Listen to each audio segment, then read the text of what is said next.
नमस्कार। आज हम महात्मा की जेल से छूटने के बाद 1925 के बाद की उनके सफर की बात करते हैं। 1925 के बाद वो पूरे देश में घूमते रहे रचनात्मक कामों के लिए, लोगों के बीच एकता बनाने के लिए। तब कुछ अंधभक्तों ने उनको भगवान तक कहा तो उन्होंने बहुत विरोध किया कि भाई मैं एक आम इंसान हूँ और इंसान का एक कार्यकर हूँ, कोई भगवान भगवान ऐसी बातें मेहरबानी करके हमसे मत करिए। तो ये इनकी एक बहुत बड़ी अपनी पहचान रही, काफी वो घूमे। और बाद में उन्होंने जो पहले रह गया था उनका एक मिशन बारडोली किसान सत्याग्रह, तो 1928 में गांधी जी ने मार्गदर्शन किया, अपने लेख लिखे और सरदार पटेल को आगे किया और बारडोली में किसान सत्याग्रह शुरू हुआ। और तभी से वल्लभ भाई पटेल को सरदार कहा गया, क्योंकि उन्होंने किसान बारडोली के सत्याग्रह की सरदारी करी थी। तो बारडोली में किसानों का जो आंदोलन इतना सफल रहा और अंग्रेज सरकार किसानों की मांग के आगे झुकी भी, जिसे बारडोली सत्याग्रह के नाम में इतिहास में वो दर्ज किया गया। धीरे धीरे वो आगे बढ़े। उन्होंने ये भी कहा कि कांग्रेस पार्टी केवल मेरे पर निर्भर रहे वो अच्छा नहीं है। कांग्रेस पार्टी में एक व्यक्ति का नहीं, कई लोगों मतलब सामूहिक नेतृत्व होना चाहिए। एक व्यक्ति संपूर्ण तौर से कांग्रेस पार्टी पर हामी नहीं होनी चाहिए। तो उन्होंने कांग्रेस छोड़ने की भी उस वक्त बात करी, लेकिन कांग्रेसियों ने उन्हें बहुत समझाया तो वो कांग्रेस में ही रहे, कांग्रेस के अध्यक्ष भी बने। बाद में साल चलता गया, मूवमेंट इंडिया में चलती गई, लेकिन लाहौर में 1929 में पूर्ण स्वराज की घोषणा हुई और तब से 26 जनवरी को स्वतंत्रता दिन भी मनाया गया।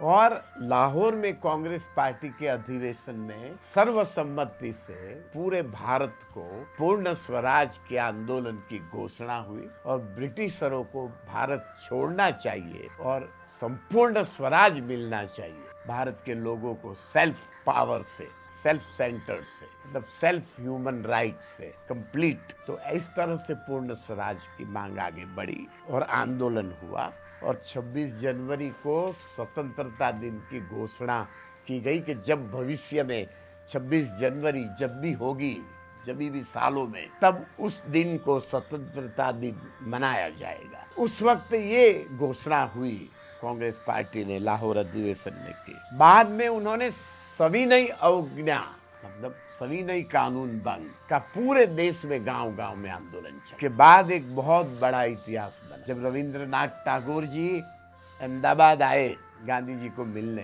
तो उन्होंने गांधी जी से पूछा कि अब 1930 में हम गांधी जी की कौन सा नया संदेश ले। तो महात्मा गांधी जी ने बहुत सोच के वाइसरॉय को पत्र लिखा कि वो जमाने में नमक जो था वो पूरे देश में हर लोग नमक को अपनी जरूरी रोजबरोज की चीजों में उपयोग में लेते थे। और ब्रिटिशरों ने क्या किया था, नमक का कानून लगा दिया था कि ब्रिटिश सरकार के लोग ही नमक बनाएंगे और नमक उन्हीं से खरीदना पड़ेगा लोगों को और उस पर भी टैक्स लगेगा। तो नमक पे टैक्स, तो ये गांधी जी ने लिखा कि भाई आप इसको टैक्स हटा दो और कोई भी इंसान पूरे देश में कहीं भी नमक बना सकता है और खरीदते समय कोई टैक्स नहीं देगा। लेकिन उन्होंने गांधी जी की बात नहीं सुनी। महात्मा गांधी 1930 12 मार्च को महात्मा गांधी दांडी से 78 सत्याग्रही को लेकर पैदल चलने निकले दांडी। 24 दिन में वो 200 माइल से ज्यादा चले। जब दांडी आए तो 1000 लोग उनके साथ जुड़ गए सत्याग्रह। और दांडी में समंदर में स्नान करके उन्होंने नमक कानून तोड़ा और ऐलान किया कि भारत के लोगों का अधिकार है कि वो कहीं भी नमक का उत्पादन कर सकते और नमक पे कोई टैक्स दिया नहीं जाएगा सरकार। और मैं टैक्स न देने का मैं ऐलान करता हूँ और मैं इस कानून को भंग करता हूँ और सरकार मुझे गिरफ्तार करे, जेल में डाल देगी। तो वो नमक सत्याग्रह 6 अप्रैल को वहां पे हुआ दांडी में। बहुत से लोग जुड़े। बाद में तुरंत 4 मई 1930 को सरोजिनी नायडू जैसे कई लोगों के साथ धारासणा सत्याग्रह वो भी नमक का बड़ा आंदोलन हुआ और पूरे देश में गांव-गांव में लोगों ने नमक आंदोलन किया और हजारों लाखों लोगों ने गिरफ्तारी ली और पूरे देश में ये आंदोलन चला। तो ये दाढ़ी का सॉल्ट सत्याग्रह और धारासणा का सॉल्ट सत्याग्रह के बाद पूरे देश में एक आवाज ऐसी उठी कि सरकार ने झुककर नमक का टैक्स हटा दिया और जबरदस्ती सरकार से खरीदना भी कानून बंद कर दिया। लोग नमक में लग गए, तो ये विजयी हुआ। तो पूरी दुनिया में तब 1930 के बाद महात्मा गांधी पूरे वर्ल्ड के लीडर बन गए। सविनय अवज्ञा का आंदोलन तो चलता ही रहा और वो आगे चला, काफी आगे बढ़ा।